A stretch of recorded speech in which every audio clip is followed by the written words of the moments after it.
It was good all day, fam. So, shoot, man. 49ers Colts. It was a okay game for the most part. I mean, Phil Rivers, he played very well, but he threw that costly interception towards the end of the game. But even if he didn't, man, the game would have still been over. I'm impressed with Phillip Rivers. I'm impressed with how Phillip Rivers, how he's for a 44-year-old man, for how he has been playing. He has been playing very, very well. I mean, I'm curious to see if they will bring him back next year. That's going to be very interesting. It's going to be very interesting with the quarterback situation between him, Daniel Jones, and Anthony Richardson. I saw Anthony Richardson was on the sideline. Anthony Richardson, I guess he's back in the facility. He's back with the team practicing. But I feel like, I mean, what's the point of having Anthony Richardson play right now? I don't know when Anthony Richardson would ever get a chance to play. I think Anthony Richardson, he pretty much had his shot for the longest. I mean, and he's always every single time when he's had his opportunity to play, he's pretty much failed. So early on in the first quarter, the 49ers they was on top 14-7. In the second quarter, they the game was fairly tied to 10-10. And then both teams put up 10 points. And then the third quarter, the 49ers won the third quarter 10-3. And then the fourth quarter, the 49ers closed out the game, capping on top of the Indianapolis Colts 14-7. And the result of the game ended up being 48-27, pretty much a blowout. I predicted the Colts to win this game 26-20. I was way off. So and let's see here.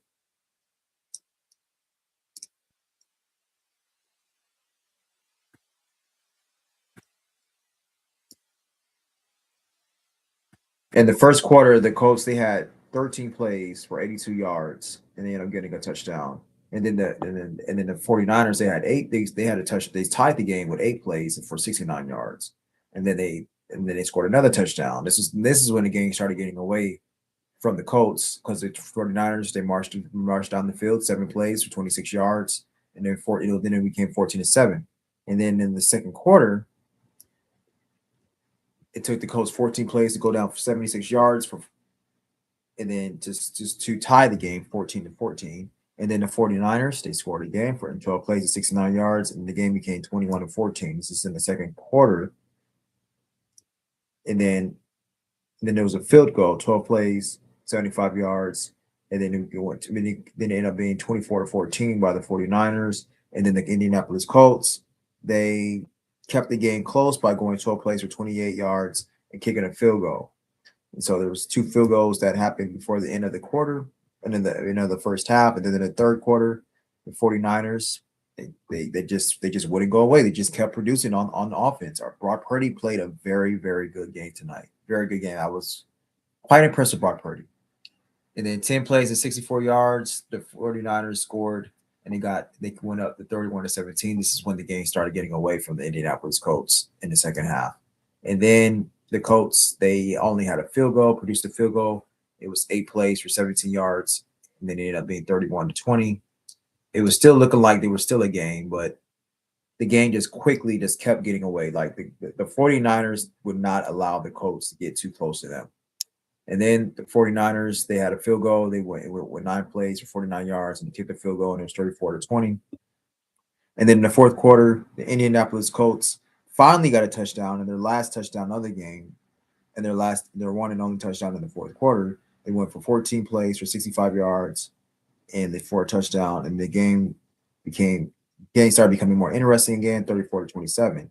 And then not too long later, like the 49ers, they capitalized again. They went 13 plays for 70 yards and they scored a touchdown, and it was 41-27. They didn't stop there. They went for 3 plays, another 42 yards, and they closed the game and they became 48-27.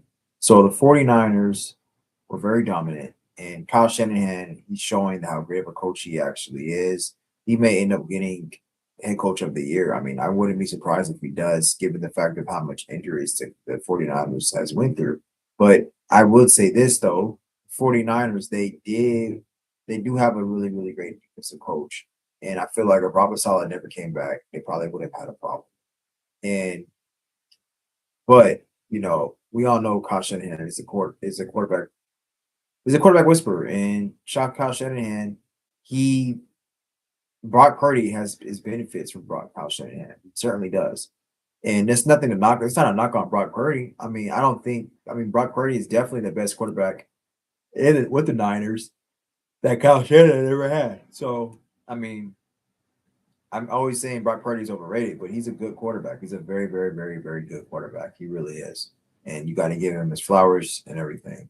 He's forever going to hold the stigma that he was a seventh round pick, but there's reasons for that. So let's see. When's the Colts?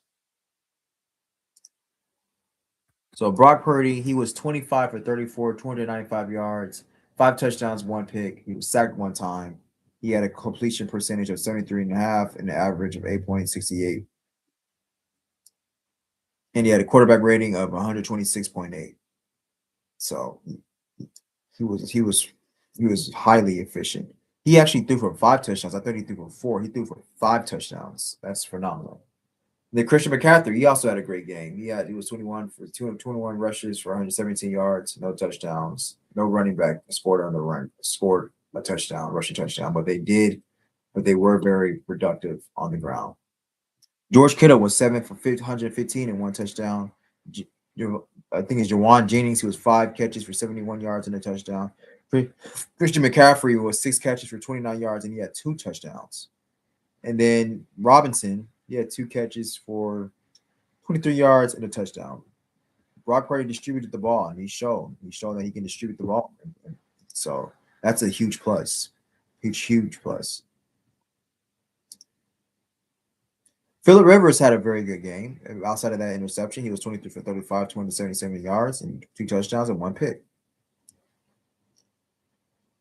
Jonathan Taylor was 16 carries for 46 yards and a touchdown. I don't know what happened to Jonathan Taylor, but he's a no factor. He had a hot regular season, and he just kind of fell off the face of the earth. Pierce, yeah, he had 4 catches, 86 yards, 2 touchdowns. It looked like he was Phillip Rivers' favorite target last night because Phillip Rivers was just tossing it to him. Dallas was 5 catches, 65 yards. Jonathan Taylor was 3 catches, 33 yards. Michael Pittman, my dude, 4 catches, 32 yards. Tyler Warren, 3 catches, 30 yards. So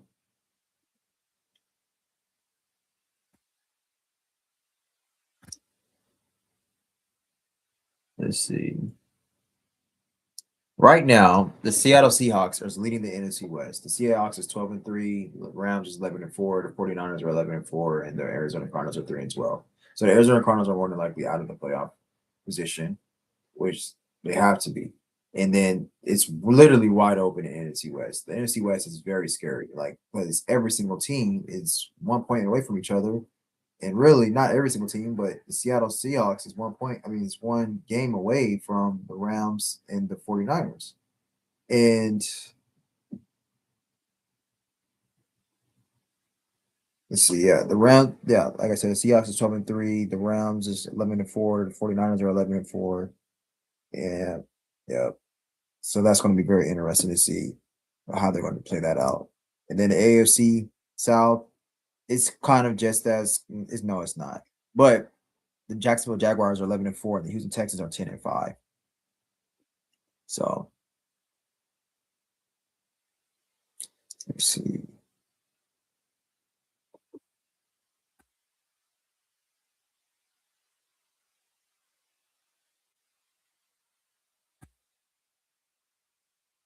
Let's see what the 49ers remaining schedule is.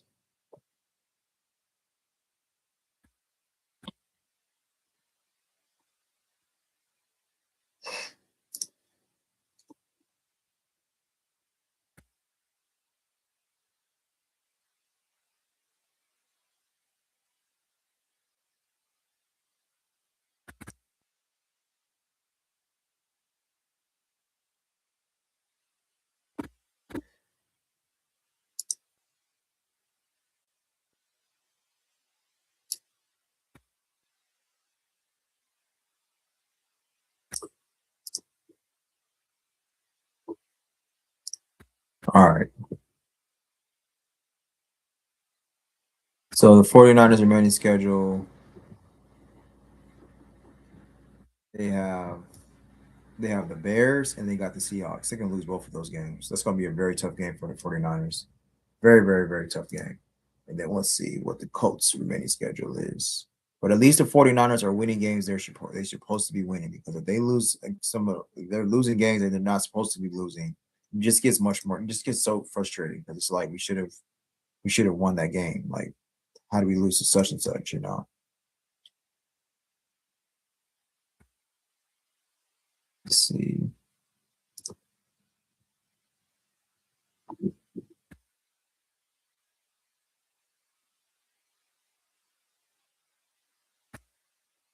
Let's see. I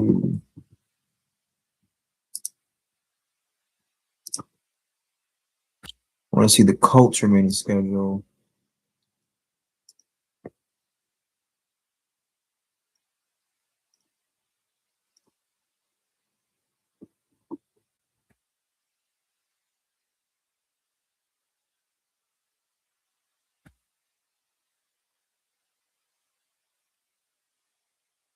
All right. So the next game they have is the Jacksonville Jaguars. That's more than likely going to be a loss. And then they have the Houston Texans. So they're the Colts are more than likely probably the Colts can probably end up losing, missing the playoffs. They have lost too many games in recent memory, and Jonathan Taylor is nowhere to be found. Their quarterback play, I mean, Phillip Rivers is helping them out, but they haven't won a game yet under Phillip Rivers. So that's a little bit disappointing. But at the same time, Phillip Rivers hasn't really had like well, I think this past week he had a full week of practice, but still he has to gel into it. He has to gel into the game, gel into the system, and then he will be fine. The Colts are probably going to miss the playoffs this week though, this year. Like the Colts are, yeah. Let's see. Yeah, Jacksonville and Texans. I just don't see them winning those games. If Jonathan Taylor was going off, I would have said something different, but he's not anymore. So he's kind of slowing down. So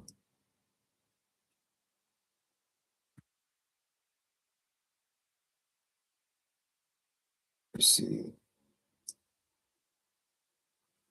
Is there anything else I want to talk about this game for? I think that's all I have for right now. I mean,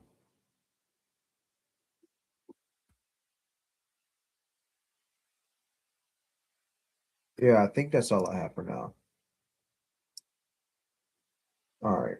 So I think on Saturday night, the Chargers they play the Houston Texans. I'm gonna be I'll be live on that. I'll be live after that game.